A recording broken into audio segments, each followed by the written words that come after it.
like I said, whatever. We don't have a lot of time for this bullshit. Like, all right, count us down. Yeah. Also, this is the second pen that hasn't worked. Give me a second. All right. But I think the only point that I was making was the fact that you have some people that have influence, right? Yeah. And when it has those people that have influence, I'm just afraid of everybody kind of going back to normal. And especially the only reason that Joe opens himself up for any of that criticism is the fact that he commented on the Zoom thing where people were trying to do. It's the same thing when I look at Donald Trump and say it was more so like it was like a one-off comment. Trump says shit every time he speaks. He does, and he makes. But the thing is, that the only category that I'm saying is sort of equal is Trump making fun of Biden for wearing a mask. Oh, yeah. Same thing that Joe Budden makes fun of people for being on Zoom calls. It's like, well, I don't have COVID now. Like, it's just one of those things where, look, you can do everything right and still catch COVID. But if I see you kind of flaunting in the face of or making fun of anybody for taking the proper precautions, I'm probably going to say something. That does not mean that I wish him any ill will. Yeah, and it was like, I don't know if he caught it from going to the pod, but it was more so like the kickbacks that he was doing, which he was saying. It's absolutely it was the kickbacks. Right. I'm looking at him on it's him in the Escalade, listening to music, headed to this place and that place. It is what it is. Yeah, speed of recovery though. 2, 1.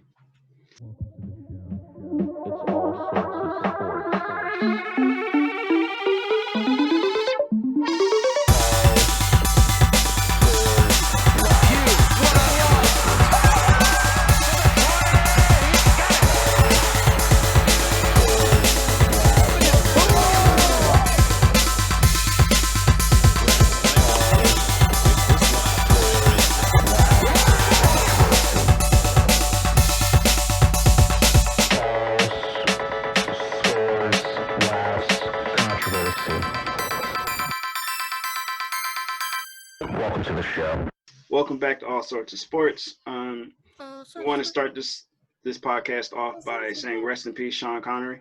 That news just broke a little while ago. Yeah, I mean, good run. I didn't even realize he was 90. Yeah, that part was crazy. He was Bond in like the 60s. There are some people that I follow up on age just because it's making me feel old, and I'm starting to realize like there are going to be a few people that drop off. They're like a significant part of my childhood.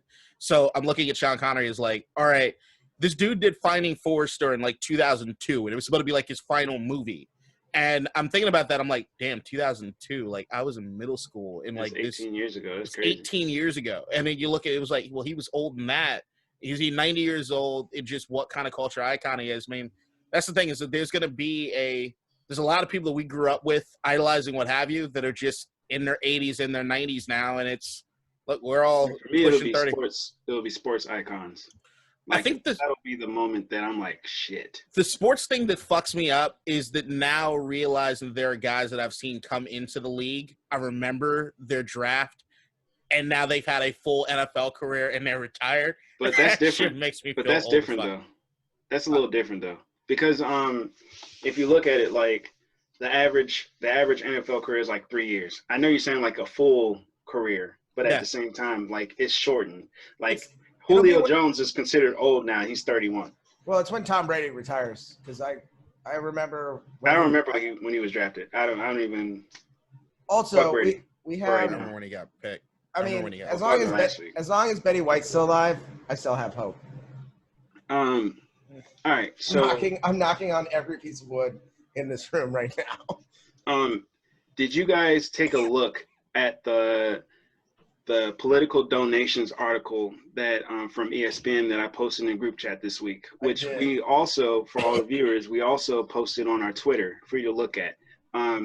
It shows the major sports leagues and the quote unquote owners of that team and their political donations over the past 5 years.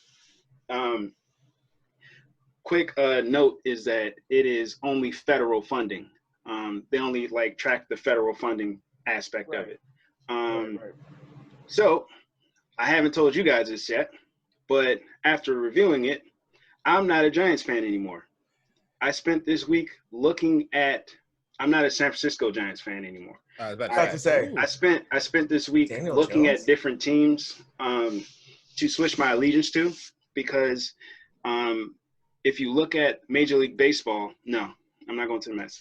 If you look at Major League Baseball, I don't blame you. And over the past 5 years, the MLB teams have donated around $15 million to Republican causes, and $10 million of that was the San Francisco Giants owner, Charles Johnson, which is pretty like what the entire fuck is going on. I mean, it's like most people. He's donating towards his personal interest. Yeah, that's fine. But most owners tend to donate towards Republican stuff. But in regards to what I'm saying is, if the MLB as a whole donated 15, and the owner of the team that 15, I like, 15 million? Yeah, but in 5 years. He donated 10. Right. That's what I'm saying. Here's my issue, is that those numbers are not right. They're not even close. Yeah, because, I mean, there's other shit that they could have donated to. But what I'm saying is. No, but my point is, like, that these are just, I think, like, campaign donations for Republicans. Mm-hmm. I feel like most owners are donating in other ways that are not being accounted for. Yeah. So I think you always got to be wary of, like, all the other owners. But what I'm saying is, for him to be that far ahead of everybody else, he's just upfront about it. Exactly. Yeah. And I choose not to support a team with someone like that. So I was looking at different things to do, and I came down to two teams. The first is the Padres, because I like what they're doing. And then I looked at the owner. He was like a little bit towards the Republican side, but like you said before, it could be other type of donations. The other team was the Baltimore Orioles. That's a good squad to be a fan of in 1998. It don't matter. I looked at it based on, like, kind of how the owner moves and the things that he does. And I made a decision this morning, and I'm going to go with the Orioles.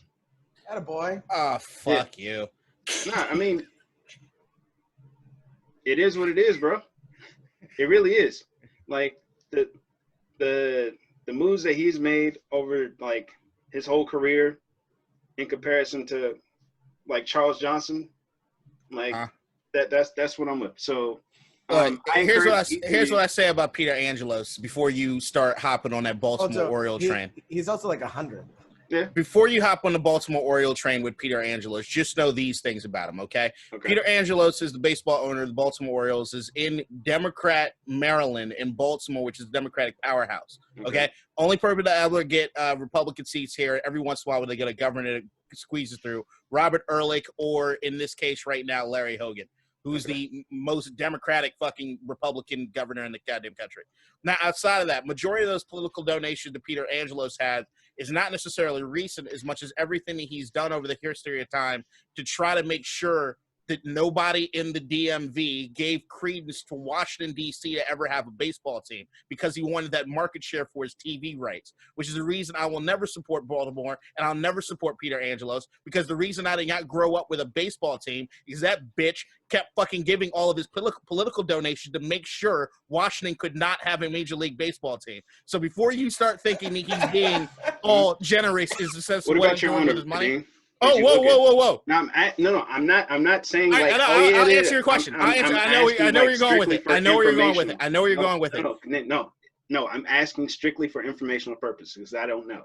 I got you. So I'm just asking. I did not open the article because I expected Dan Snyder to be in the top 5, which is what I know as far as being a Washington football team fan. Now, the thing is, I don't think he is. Here's the reason why I don't give a lot of credence to those numbers on that list anyway. What it also does not count is the fact that what Dan Snyder doesn't necessarily do after he donates his own personal money, what he loves doing is holding parties in his Northern Virginia mansion where he has other millionaires and billionaires come, and they're the ones that do the donations. So there's a lot of fundraising that ends up happening at these parties where they drink wine and cheese and talk about all the ways in which they do things.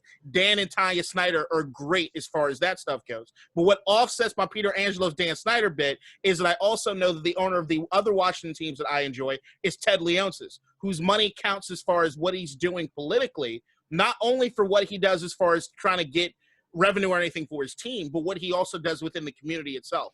And he does numerous things as far as the Capitals and as far as the Wizards. If we want to talk about the Lerner family when it comes to Washington, we can look back at the Lerners and see how integral they've been in Washington, D.C. over a period of time. So I'm very plugged in to what it is that these owners and everything are doing as far as where their money goes. But what I also will warn everyone is that when you're looking at a list like that, where it's not about money going into the community, it's about money going to political donations. Majority of these political donations are only in order to make sure that the revenue for their team increases. They're investments, not donations, investments to buy votes, to buy support, to get this new stadium, to make sure that you can get your gambling in your state, right, to get all these things done.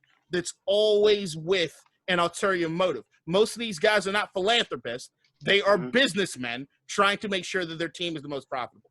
I mean, and that makes sense. Like I said before, you'd expect most people, except for maybe our generation, because I feel like our generation, like we're the woke generation. We see, social media lets us see the plights of other people.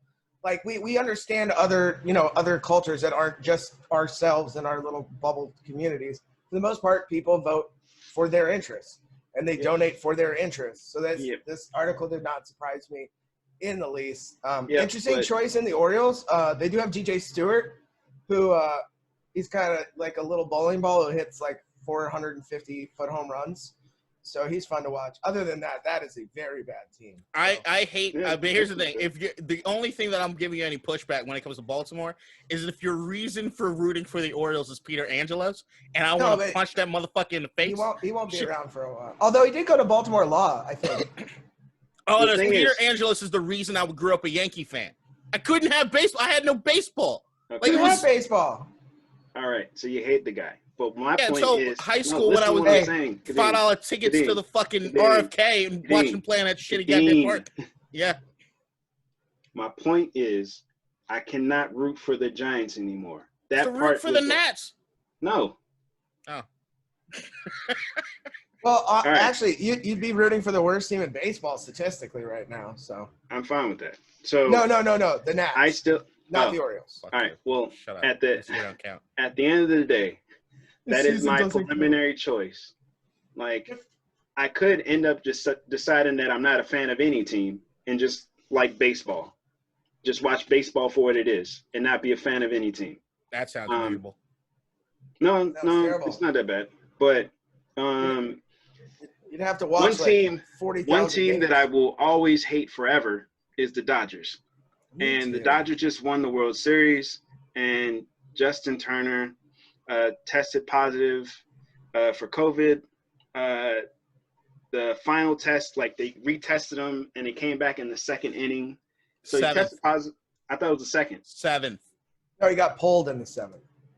But they came back in the second, right? And then they pulled him? All I care about is when they pulled him. Seventh. Okay. So he's not notified that he has a positive result until they pull him in the seventh inning. I swear they said the second. It's seventh. Wow. All right. I guess I read that wrong. But then I watched him play in the second, third, fourth, and fifth. Okay. Sixth, so I didn't watch the game. I'm pretty sure that it was the seventh. I didn't like to see the Dodgers be happy at any point, so I didn't watch. No, I get it. So then they pulled him, and then once they won, he went out there again to celebrate. And then there's a photo of him maskless, sitting next to another man maskless, which I believe is a manager who survived cancer. Yep. I think the worst part is that Manfred was out there. They asked him about it, and took all precautions. He's left the stadium. And then 15 minutes later, we see Justin Turner on the field. I get it. It's kind of like a microcosm of kind of what everybody's going through. Yep. He's been trying to win. They've been in the World Series 3 out of the last 4 years. They finally did it. And obviously he wants to be out there with his team. And he was an integral part of them winning. He batted over 300. Hear me out. He batted over 300, hit a bunch of bombs, great defensively. He was one of the main reasons that they were there. Fuck you, Mets. I fully understand. I earned this. I understand that feeling. Does not, but it doesn't matter. You know what I mean? Like, I get it. It sucks that you have to go and not be with your team for 10 days or 5 days or whatever their rules are at the moment. But, like, it's just something you have to do. And I wouldn't be surprised. I know they're investigating it right now. They already said some stuff. Like, I know, but there's no penalties coming down yet. He was selfish as fuck. Yes, that's what I'm saying. They made it like from what the reports are coming out saying is that he ignored everything. Even though people were telling him not to go out there, he's like, no, fuck that. And then they just let him go. Tag me in. All right. Yo, this situation has me pissed off for so many fucking reasons. Number one, let me say congratulations to the Dodgers. I'm not a fan of the team, but I am a fan of Mookie Betts. And anything that makes Red Sox fans angry, I'm always for it. Oh, yeah. Beyond that, this to me, everybody's making this thing about what's the name? Tucker? Turner. Sorry. Oh, Turner. I keep messing up the name. Justin Living in Baltimore. He's the greatest kicker of all time. Turner. Yeah.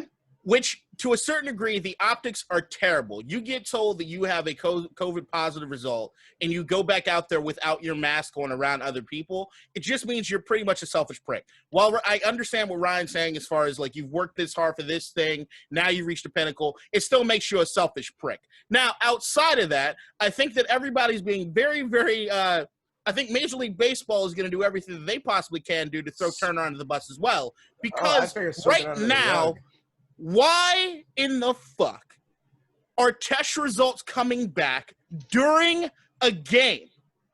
Why should anybody be waiting for test results to come back during a game? If he was there and had COVID for 7 fucking innings, he already exposed his team to COVID. So at the end of the day, if he goes back out to celebrate with them after Major League Baseball kept him in the game for 7 fucking innings, he probably didn't make anybody more sick. So my thing is that this is a colossal fuck up when it comes to Major League Baseball. They're probably going to sweep it under the rug because what's going to come out is find out that their entire testing strategy was horseshit. They probably weren't testing anybody at the level at which they needed to. They probably just panicked when the results came back. But there should have never been a situation where any results were coming back before a game. If they had a test or they were waiting for the results, he shouldn't have been playing until he got the results. It's not play until you got negative. It's play if you have a negative result. That's how you are allowed to be able to play. So this is a colossal fuck up from Major League Baseball more than is anything to what Turner did. Once again, Turner is a selfish prick for doing that. Once you know, do what you can to get yourself away from everybody. I mean, if you look at the team, they knew and they didn't care either. Yeah, that's another crazy part. But I think the word's going to come, the more that we talk about this story, the more word's going to come out about what a sham the testing in Major League Baseball was. I guarantee you that story will not come out because the only person investigating it is Major League Baseball. But I think reporters are not going to let up on this shit either. So I mean, but the good thing, not the good thing. The good thing for Major League Baseball, I guess, is that the season is over. That's the thing. That's the only story, and it's gonna be, it's gonna be gone in a week. That's what I think. Look, it's October 31st. We're a few days away from the election, which is the biggest. Oh, happy Halloween, all. We have Eve. We have COVID is skyrocketing, and you have pictures would make it a very nice story. It makes it not a nice story, but an easy story to understand with seeing Turner next to his manager who had cancer. So you blame Turner, you say he's a fucking asshole, and you move on to the next thing. I want the journalists to not let this go because I think that it really speaks to the question that needs to be asked is why were any results coming back during the game? Is that something that was happening over the season? Were there people that were testing positive and getting pulled from games during the season? Like, were they getting pulled in the second and third inning? Did you hear the talk that, like, so he tested before the game, or like they got a result before the game and then they retested? Did you hear that part? No, but regardless, and then they tested him. Maybe it was a false positive. I don't know, but all I do know is that if that is the testing strategy, it's failed. Flawed. Yeah, it's flawed. They were probably like, it's a World Series. We can't keep Justin Turner out, which is 100% what I'm thinking. Bullshit. Money. We're not going to. It was a clinching game for the World Series. Like, Major League Baseball doesn't want one of their stars sitting in the hotel. If he fucking has COVID, he needs to sit. Yes, I agree. If I'm Major League Baseball, and I know Major League Baseball, he's playing. But here's the thing: if he has COVID and he sits and the Dodgers lose, guess what? You got a game 7. So, but how many other people would then test positive for COVID? The game 7's now like 2 weeks away.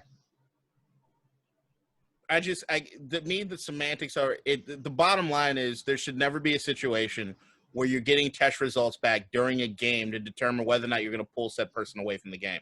That itself is a flaw. You fucking failed. That's not a testing strategy.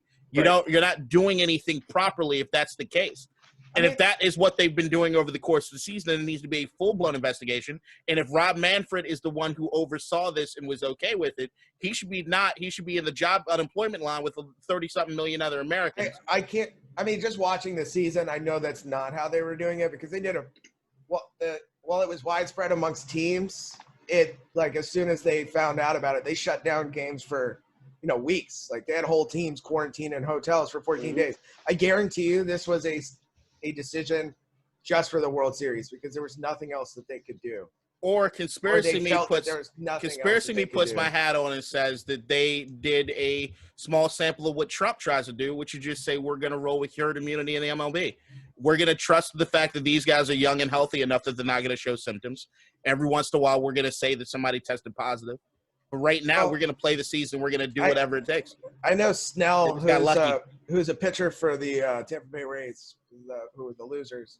He was very outspoken about not wanting to play this year, mostly because he was of the mindset that if I get sick, I'm an elite athlete and I may never recover fully. Yeah. And he was out there, so that makes me think that he was comfortable enough with whatever they were doing. Hopefully. Yeah. I think that's a good point in the sense of not relying on necessarily the journalists that let this go. I want more players to be outspoken about what happened and not wanting to let this thing go because I really do think that there's some stuff that really needs to get found out. Other MLB news that came out, Ryan, this is for you. Steve Cohen buys the Mets. Yay! Are you happy about it? Happy Cohen Day, everybody. Well, that was yesterday. Yeah, like I said before, Mets guy, like a Mets fan first, billionaire. I think he takes the net worth of the owners from less than $1 billion to way over $5 billion. We already picked up 2 pitchers from the Angels yesterday. Nobody great, but just still, you can see that he's doing he has, he knows where he wants this team to be. Mm-hmm. I think he's willing to put the money in. And like I said, he's a Mets fan, so he's going to want to see them win. He's not going to be there just, to make a dollar. He doesn't need any more dollars. Yeah, I'm super excited. Okay. I hope that we really need to shore up a lot of positions. Mm-hmm. Relief. We need some more pitchers. Our pitchers get injured every year. We have the best pitching core in baseball. Yeah. We just only have 1 or 2 of them out of the 5 every fucking year. So, yeah, no, I'm super excited. I wish that spring training wasn't 5 months away, although also that's good. But yeah, I'm super stoked to see who he brings in, who he lets go. Please get rid of Brody Van Wagenen. Please, fucking God. That guy's a fucking cancer. Yeah, I'm excited. It's only day 1. Let's see where we're at after day 180. All right. Good job for the other New York baseball team. That is all the news that we have for MLB. So I'm giving you guys a choice. I saw a billboard once when I was driving into the city, and I think it said there are 14 professional sports teams in New York and the Mets. And I was so fucking angry. Someone paid to put that on a fucking billboard. I was seething. No, it's the other teams. It's the Mets and the Jets. Who gives a shit? We're done with MLB. Yeah, you do pick a lot of other guys. Like the Bills, the other New York team. That's fair. You guys get a choice. Are we going to talk about the NBA or the NFL next? Pick. NBA. NBA? All right, cool. So, I have a couple head coaching updates. Number one, Mike D'Antoni and Udoka are going to the Nets. Sure. So yeah, there's going to be no defense played. Yeah, 7 second offense, dunks everywhere. I'm picking KD and Kyrie in the first round, no matter what. I don't care who's there. Yeah, they're going to score so many points. There's going to be KD's going to have 4 blocks all year. He's going to stay on that side of the court. And cherry picking. Yeah. Yeah, I mean, yeah, we'll see how the Nets go. They are the group that originated the 7 second offense. Steve Nash and D'Antoni. Like it's going to be watch them play nothing but defense. Watch everybody think they're going to do 7 second offense, and what they do is 34. If they never did in their career, they're not doing it now. No, they're not. Definitely not. Also, there's reports that Morey's going to the 76ers. Who? Daryl Morey from the Rockets. Fucking Morey. So that Morey ball, baby. That brings up the whole discussion of the Sixers trying to trade for James Harden. But I'm not sure if that's going to happen now because of the fact that the Rockets just hired Steven Silas, who was an assistant coach for the Mavs. And when this news came out, Luka was very happy for him. Very sad to see him go, and also singing his praises, saying that he's the reason why he made that jump offensively, which is kind of crazy. You mean becoming an elite basketball player? Yeah. So I mean, I don't know if James Harden is gonna stay around, but if he does, I can see that as a kind of a key reason. Who do the Rockets have that is young? Is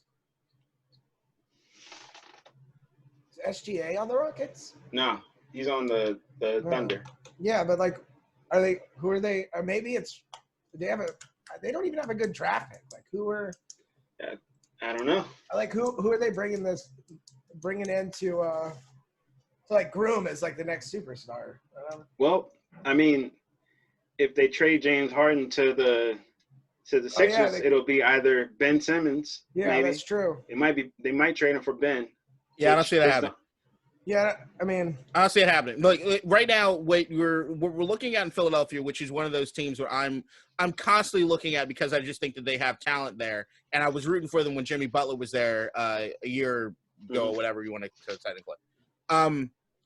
After Stan Hinkie left, Sam Hinkie left Philadelphia. That's the process. You could see that there was no real plan on what to do. So you draft Markelle Fultz, you let him go.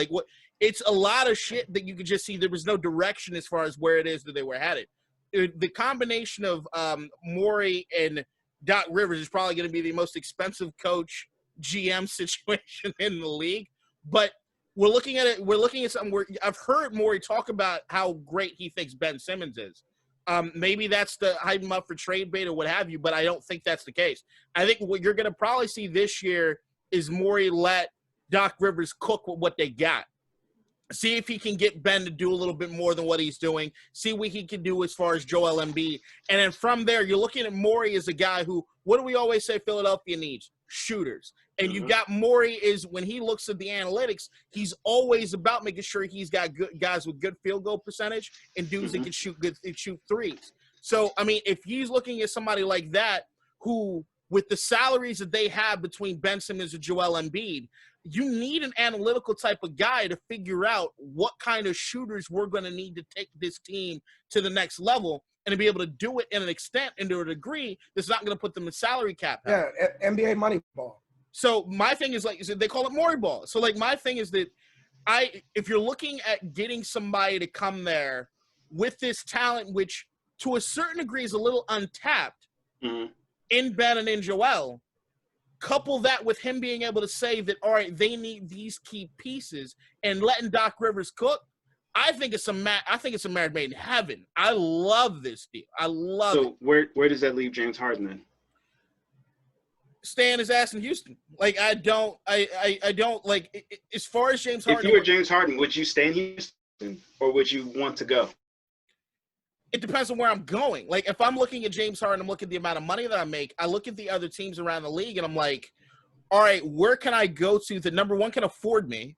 Mm-hmm. And number two are going to be contenders if I'm there. So it's like, who can do both of those things? Like, most of those teams that you say are contenders are pretty much full. They're not going to be able to take on a Harden salary. So what's the next team that can, like, go? Do you go to Milwaukee to try to team up with Giannis? I think Chris Paul going there would be the best. Chris Paul going where? To Milwaukee. I still like Chris Paul in LA, but it's I like that too. Like the LA Clippers. Yeah, Clippers. We're not talking about okay. Yeah, the Lakers do not need Chris Paul. I even think Chris Paul of Philly could be something that happens. Yeah, I agree with that too. But they would have to trade something, I believe. I don't think we're free agent yet. Yeah, I don't know. No. But one thing that I did enjoy heavily, the Sixers was the fact that I think this could be great for Matisse Thybulle. He barely played last year, and that kid's a beast. And when he did play, like, he was a defensive, like, stopper. So I can see this being great for him, and it's amazing because I think it's number 2 of 5 rookie card from Matisse. Yeah. So hopefully that stock goes up, and I did win that Henry Ruggs. Oh, nice. Yeah, number 11 out of 15, which is his jersey number. So it's kind of like the one-on-one. Who do you guys play this week? The Browns. Oh yeah. So the last thing that in regards to is the Jazz sold to Ryan Smith for $1.66 billion. He's the majority owner now. Forbes estimates his net worth at $1.3 billion. And he just bought the Jazz for 1.6. So he's a little in the hole. Nah, because if he's just the majority owner, there's other people putting money up. So. Oh. Yeah, because like his stake. When I saw it, I was like, this don't make sense. You're not trying to be $300 million. There are some people that are house poor, or you could be franchise poor, like Mark Davis. Got a stronger legacy, so whatever. The Jazz sold. So now let's move on to football. I'm going to let Kadeen have the floor on this because we've had a debate on this somewhat this week. I told him to say, I don't think you best in your time. And Kadeen, why do you think Sammy Baugh is the greatest football player of all time? All right. I don't know. Like, I don't know if they're technical difficulties that all you guys are having, but you guys are like lagging behind every once in a while for me for a second. Really? Yeah, I'm hoping everything's good. But yeah, it's good for me. All right. Well, we'll see if the recording's good. So like I heard Sammy Baugh. Oh, sorry, it's just like that's all right, whatever. It's good right now. It's good. It might be.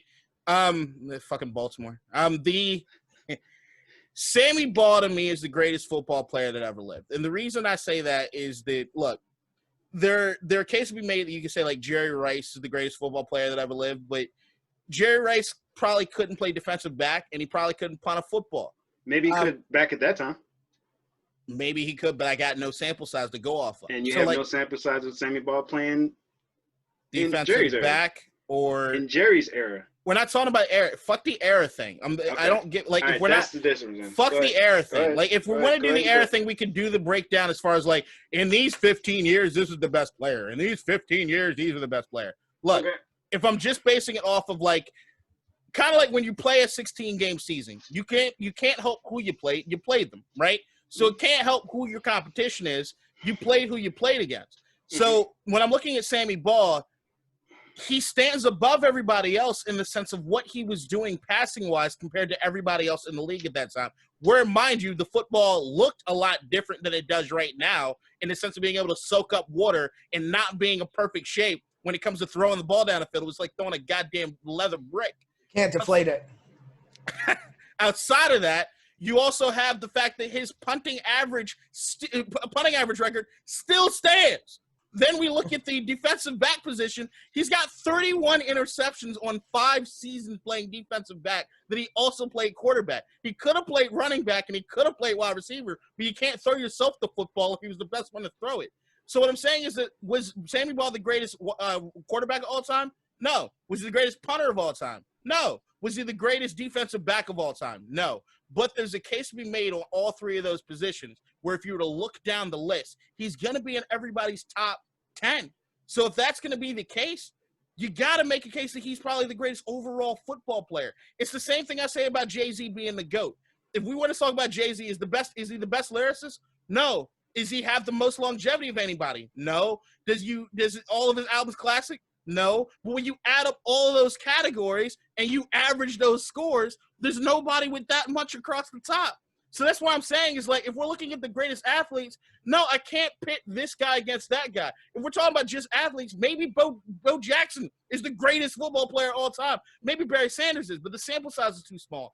I've seen Calvin Johnson do things that I don't think any other player in the history of the NFL will ever be able to do.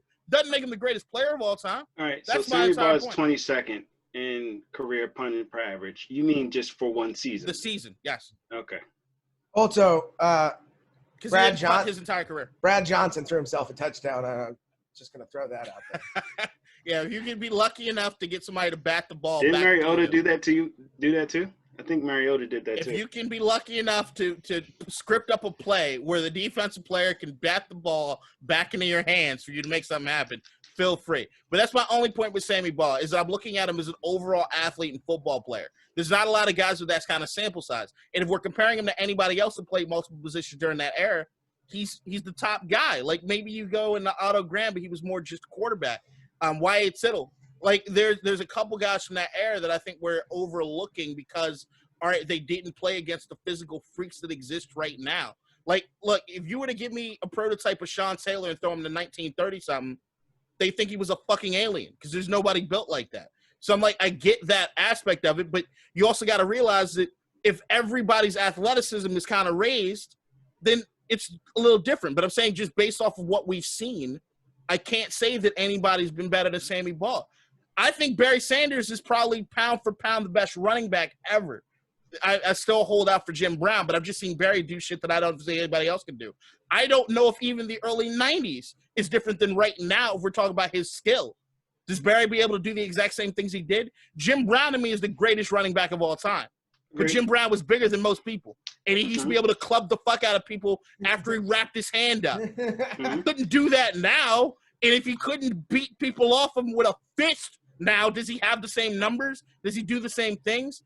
Does Jerry Rice have exactly the same thing that he does if he doesn't have Joe Montana at quarterback or Steve Young at quarterback? Sammy Baugh too, right? Or no? I'm saying that if that's the logic that you want to use, then that's I can the logic I use. But that's my thing. Is that the logic you want to use? I can cherry pick and destroy almost anybody that you have as far as the greatest player of all time. I'm just basing it off of – but what I'm saying is that I'm basing it off of just what I've seen compared to the competition that he had to play against. The same reason I'm not saying that because Joe Montana has how many Super Bowls? 5? I think he's one of the greatest quarterbacks of all time. I'm not going through it and saying, well, you know what? During that era, you know, it was a lot easier to do X, Y, and Z. Fuck that. If I start doing that, then there's no reason to even have the conversation, the debate. I'm a fan of like what Bill Simmons does in the sense of like, hey, we're not going to do Michael Jordan's the greatest player of all time. What I'm going to say is that for this era, it's LeBron. For this era, it's Jordan. For this era, it's Kareem. For this era, it's Bill Russell. Like, I can understand that aspect. If we want to have that conversation, I'm more than willing to do it. In that first part of it, it will be Sammy Baugh. And I could go down the list. Okay. But if we're saying greatest player of all time, if we're going to have that mantra, then I can understand the argument as far as what you're saying. But if we're going to be able to say who's the greatest player of all time, if those words come out of your mouth, my answer is going to be Sammy Baugh. I mean, and if Ryan, you your thoughts? I actually watched and read into Sammy Baugh because, like I said last time, before like 1978, I'm kind of like I haven't watched that much footage or read that much about players unless they're baseball players. I'd have to agree that just based on statistics and how many positions he played and how great he was at each position. Like if I went and I was reading an article that was like, if you look at what, let's just say Bo Jackson did, he played baseball, played football. He was a ridiculous athlete. Yep. In today's game, you wouldn't be able to do that. There is no NFL or MLB team that would allow you to play football on Sundays and then go play baseball on Mondays, which makes him a ridiculous freak of an athlete. There are a lot of ridiculous freak athletes. Russ Wilson, Kyler Murray. They could all probably play professional. The Oakland A's were trying to like. Right, but he's not playing both sports. Yeah, I'm saying because you can't do that in this generation of football and baseball. If you look at the specific generation that he played in, he is the best player. He's hands down the best player. I'm not saying Sammy isn't the best player of his like era for playing against who he was allowed to play against. No, that's who was available to play against. If he would probably be 40 pounds heavier. It wasn't everybody that was available to play. That's my point. Like after his career, huh? You're talking about integration. Yeah. But here's the thing. That is like anytime I look at or I hear about like it's the same thing with Babe Ruth. It's like ever. Okay. All right. I see. And he hit all those home runs while he was hammered. Fucking legend. He couldn't see the ball. He just felt it. Babe Ruth, greatest player of all time. Okay. Look, here's the thing. The Sammy Baugh era, as far as the integration aspect of it, technically it was integrated. Technically. Listen to what you're saying. Listen how you sound. Listen to how you sound. Think about what you just said and marinate on it for a second. It was integrated. If you know how you sound, it was technically integrated, but trust me, no, the gates were not open and they were cherry picking like a motherfucker. Not to mention the team that Sammy played for was the last to integrate and did not integrate until he left the league. So yeah, I get it. I'm just saying that like overall, if I'm looking at all right, that's your pick. It's cool. Well, I'm just saying if you're going to have an argument about greatest player of all time, to me he's the answer. If you want to say greatest of an era, fine, but don't come to me with a greatest player of all time deal and be able to debate me on whether or not Sammy Baugh is, because statistically you're not going to be able to. And if we're looking at just greatest athlete right now, I don't want to gloss over what you said about Kyler Murray. Kyler Murray is the greatest athlete possibly to ever come out of the state of Texas, ever. He's the greatest quarterback to ever play in high school football. He lost one game? No, he didn't lose any games, I think, over his high school career. He's the only guy to get that's out of the state of Texas. That's ridiculous. He was the top overall athlete in football and baseball. What the fuck? He's one of the greatest athletes of all time. I don't want, and I just anytime I hear Kyler Murray's name get brought up, I never want us to gloss over just what we're seeing right now and how historically amazing it is. I think Bo Jackson's a better athlete, but Bo Jackson said recently that he thinks he could average 350 yards a game now. But I also look at Bo Jackson and that's be like, when they said that I forgot what his name is, but he said that Bo Jackson's overrated, and I'm like, well, here's another thing you have to take into consideration. Here's the problem. He doesn't know Bo. But another thing you have to take into consideration with Bo is how long was his career and why? Yeah, because he got injured. But that's the point. If what makes you a freak is the size of your body and that speed and all of that, but you can't play because the physical human body isn't allowed to do the shit that he was doing. He got injured. But that's my point, is that there are some people that are freaks as far as just the way that they're built. But the way that they're built, that's an athlete. But it'll break you down, which is what it did with Bo, which is the reason I can't put him in the greatest athlete. Is that it was a freak injury? Huh? It was a freak injury. Like Alex Smith got freaked like. Alex Smith threw a pass like that was 2 I know, but all right, Joe really Theismann, like it's a freak injury. It's a freak injury. All right, so Kadeen, this is for you. Like, just know that your audio is fine. Like, yeah, you sound fine to us. So, all right. Now, I also posted a video that I saw on Twitter. When? In regards to, like, I'm gonna get to it. It is NFL Network's interview with Darren Waller. Oh yeah, I watched some of that. I didn't know about half the stuff that, like, about like when the Ravens were playing a preseason game and he was suspended. He almost OD'd about a mile from the stadium. And always smells. Because it was like something laced with fentanyl. He was taking pain pills that were laced with fentanyl. John Harbaugh didn't know. Yeah, like we got to see his live reaction of finding out about it. Yep. So like I didn't know how crazy the story was. I knew it was bad, but I didn't know it was this bad. What are you guys' thoughts like on the video and Darren Waller's story? I thought it was an incredible video. I think that they chose having Steve Smith do it, who knew him, was a very good idea. I love at the beginning of the video you had Steve basically tell NFL Network, turn the fucking cameras off. I want to talk to him for a second. Was pretty legit. Outside of that, also John Harbaugh to me is one of the best coaches in the league, and he's also one of the best player coaches in the league. As far as a guy that you know is always looking out for you. To hear the Darren Waller story is to hear a story in which, like, I'm all too familiar with as far as addiction and as far as people's struggles with addiction. One of the worst things in this world is to be a high-functioning alcoholic or an addict, a high-functioning addict. Reason being that it's hard to tell somebody that they're killing themselves or they're doing terrible things when on paper they're getting shit done. So like on paper, if your career is where you wanted to be, your bank situation is where you wanted to be, it's very hard to push anybody into change because they haven't necessarily suffered the rock bottom that a lot of other people have. I think that Darren Waller was lucky in the sense that he almost, if it wasn't for the drug test and this, that, and the other, he might have OD'd in the parking lot at Owings Mills where it was something that he had to kind of hit rock bottom. I'm always a firm believer that people can change. I wouldn't exist as a human being if it wasn't for the fact that people can't change. My dad was an addict, a hardcore addict. He did something that was basically nobody could do, which is quit cold turkey at the thought of the loss of my mom. That's an impossibility for most people. So I consider myself lucky.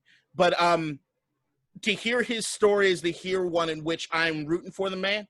I hate the team he's on, but I'm rooting for him hardcore.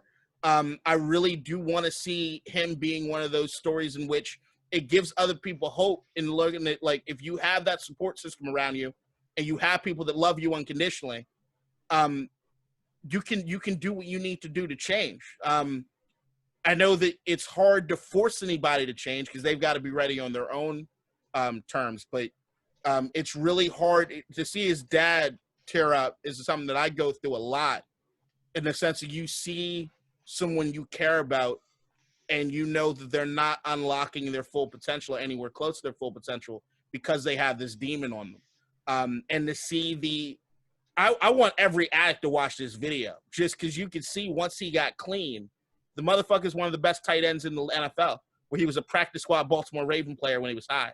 So I'm just saying, like, you don't know how much better you can be when you don't have this monkey on your back. You can see it. The Tyler Skaggs story is most recent with, obviously high functioning, severe addict. Unfortunately, his story ended Waller's story could have ended the same way. Easily the same way. It was the same. It's fentanyl and addiction. It will catch up to you. But, it's a good story. Turnaround stories are always great. But there's a lot of people and a lot of athletes, I'm sure, especially because they keep pumping them full of painkillers every time they get hurt instead of, trying alternative remedies. They got weeds now, off their suspension or suspendable list. Yeah, thank God. But, it was a cool video from the, I watched most of it. I love feel good stories. So that's why I never took like painkillers or anything like that. Oh, I hate painkillers. Even with all I love painkillers. Even with all the injuries I've ever had, I never took one once. It made me super, super sick. I mean, I needed it. They gave it to me at the hospital. I took it once. I was like, I'm never taking this shit again. I am terrible. A super major absolute, without a shadow of a doubt. I am an addict. I have the most addictive personality of almost anybody I know. I don't know when to stop on anything. At least I'm self-aware to know there are certain things that I won't even try because I know if I do, there's no getting me back.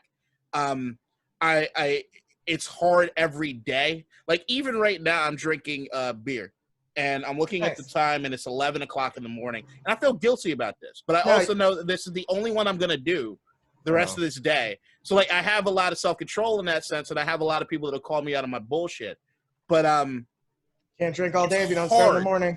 It's hard, man. It's hard to deal with all this shit, and especially like nowadays. I mean, when I watched the Darren Waller thing, I just couldn't help but think about the amount of people that are quarantining, the amount of people that are about to go through seasonal depression, which Ryan brought up last episode in our final thoughts. It's getting hard for a lot of people out here. And look, I got to be angry at somebody. Last time I checked, Billy Bob in the trailer park or Pookie on the corner in Baltimore don't fucking make fentanyl.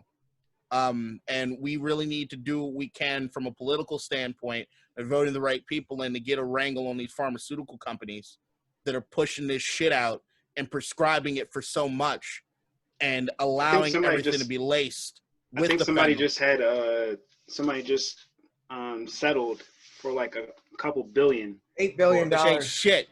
If we're looking at the problem with the fentanyl situation, which is where I'm afraid as far as Darren Waller is, fentanyl is a legitimate drug. It shouldn't be as prescribed anywhere near as much as it is just because of what it does. But the heroin addicts, like if I'm looking at all these places that have heroin, it's not the heroin that's killing people. It's the fact that they are lacing the heroin with fentanyl because it can stretch shit. And if you put a little microdose of fentanyl and you're used to a certain amount of heroin to make you feel a certain amount, if you do the same amount of fentanyl, you will fucking die easily. Like people don't understand how to match these drugs up in this way. But that's how prevalent fentanyl is in these streets. Nobody's manufacturing a shit. It's coming from legitimate, reputable places and making it to the street or making it in the hands of people that are then lacing everything with it because of how powerful it is. There's a shit ton coming from China too. Which is I go to make everything legal and let's start treating this as a public health issue, which is what it is, and not a criminal one. Yeah, that $8 billion settlement was Purdue and the OxyContin settlement. Because they were just using OxyContin for everything. It turns out that shit's super addictive. Who knew? Well, good luck to Darren, man. Good luck to him. And I love John Harbaugh saying that. John Harbaugh being kind of pissed that he was doing it for Vegas and not for Baltimore. He's like, man, fuck it. He's like, they signed from the practice squad. Like, he should be doing that stuff here. Jesus, Darren Waller and Lamar Jackson on the same team with Mark Andrews. Oh, it would have been crazy. So I thought it was weird timing, but they may have planned it out before. But it is what it is. John Ross requested a trade, and I think somebody said one of y'all two said that to the WIFT. I mean, Ryan posed the question. I just threw that out there. I mean, there's a lot of teams that could use, a very solid wide receiver. I don't know why they're not. I don't know why they're not using him. Yeah, it doesn't make any sense to me. But I mean, I feel like this happens like on every team once a year, where there's just like a player that doesn't feel like he's getting played enough, and then they request a trade. We'll see how this one plays out. There's a lot of places he could go. Jets need some wide receivers. If John Ross leaves the Bengals when they have Joe Burrow, I would not go to the WIFT unless they get Trevor Lawrence. Unless they're bad enough to get Trevor Lawrence. For the WIFT? Yeah. And news about him just came out that he tested positive for COVID. Oh, yeah. I saw that yesterday. What, John Ross? No, Trevor Lawrence. Oh, sorry. I was looking up John Ross stats because, in all honesty, what the fuck has he done other than run a 4.2? He was injured. He was injured early and often.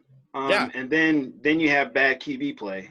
Yep. So like, but I'm looking at his stat. 2018 he played 10 games. In 10 games he started, he played. Can't look at it like that, man. Because what happens is, like, you get someone like Belichick will trade like a 6th-round pick for him, and then he becomes like the second coming of Randy Moss for like a year. I'm just saying, why is he in the national news? Is it just because of the fact that he got drafted where he got drafted? But we're also looking at 4 years after when he got drafted. And the fact that he was honest to say that he requested a trade and he's going back and forth with reporters. Like, cool, that works. But I'm saying, as far as John Ross, when it comes to Washington, my answer to Ryan's thing was depends on what they're asking for.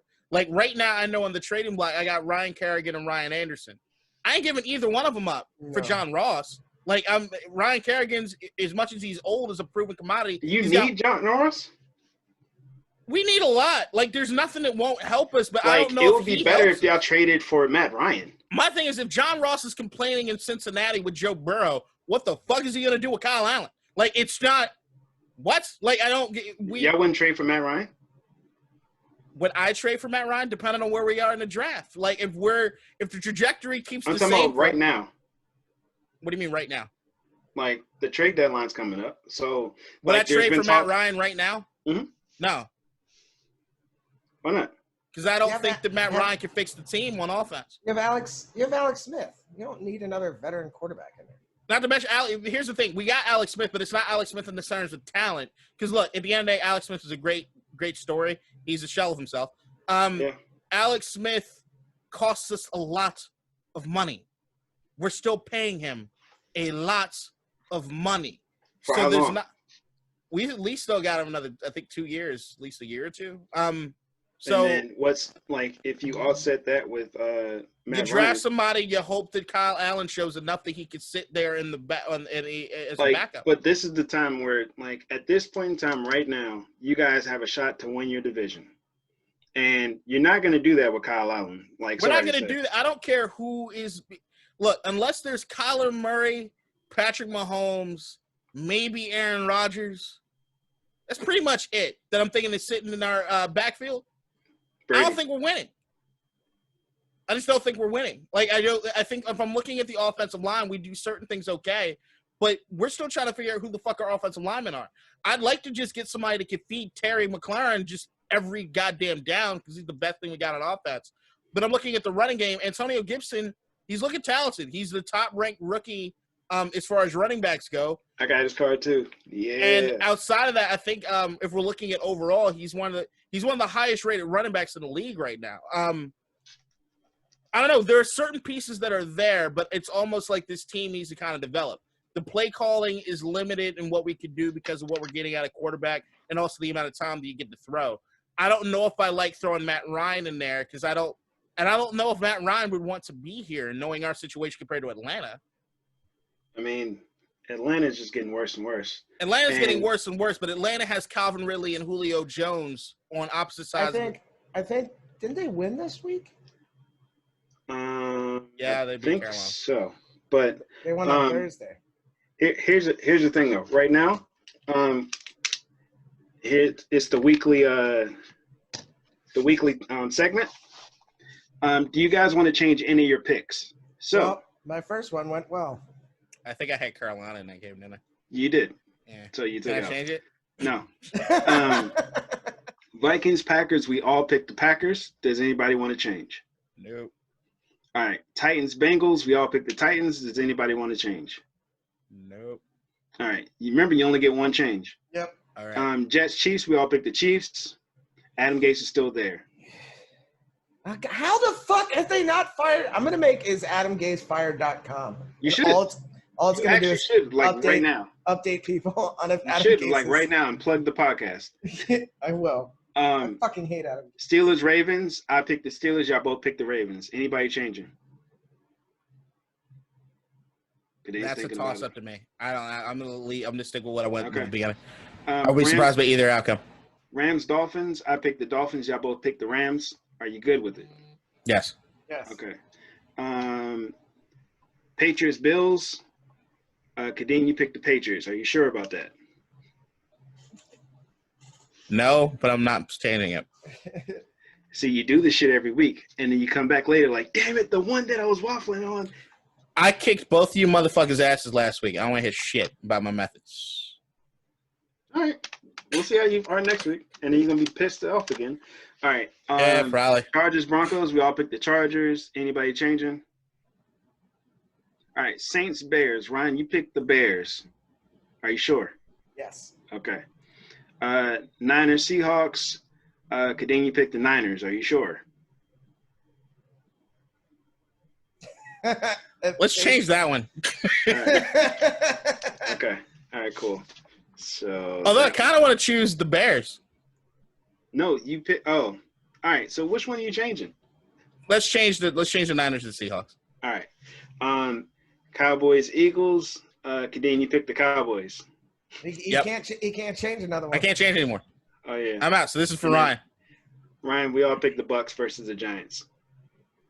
Okay, cool. I have a good feeling about this week. Wait, did you guys both pick Carolina? I picked the Falcons. Damn it. Yeah, I know. You're not I winning. thought it was a game up to I'm odd man out on a lot of these this week. Yeah. Sucks for you. Or not. Maybe I'm a genius. Maybe he is a genius. Maybe he's not as stupid as you think he is, James. I don't think Kadeen's stupid, and neither does that dude in the video that he sent us. But we'll talk about that later. All right.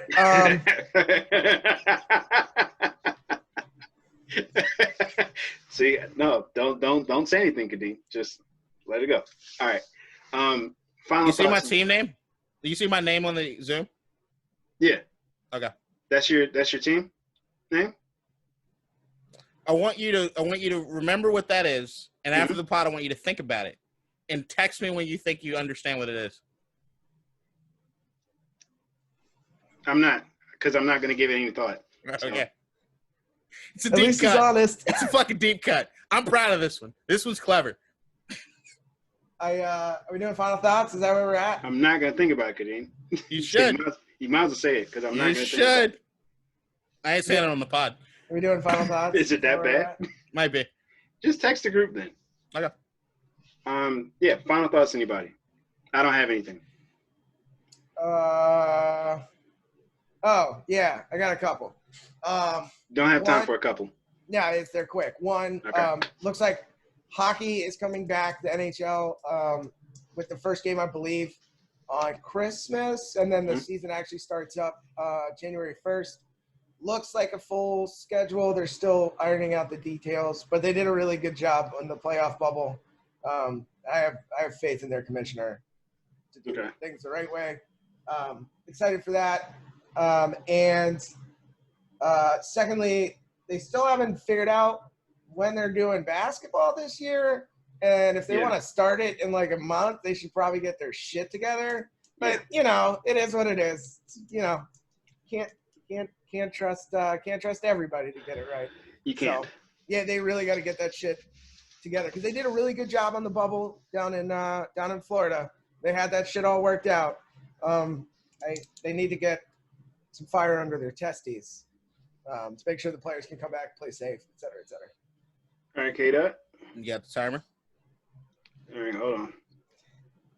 Timer. Ready? 3, 2, 1, go. All right, right now we record the podcast on Halloween, October 31st. Election day is in just a few days.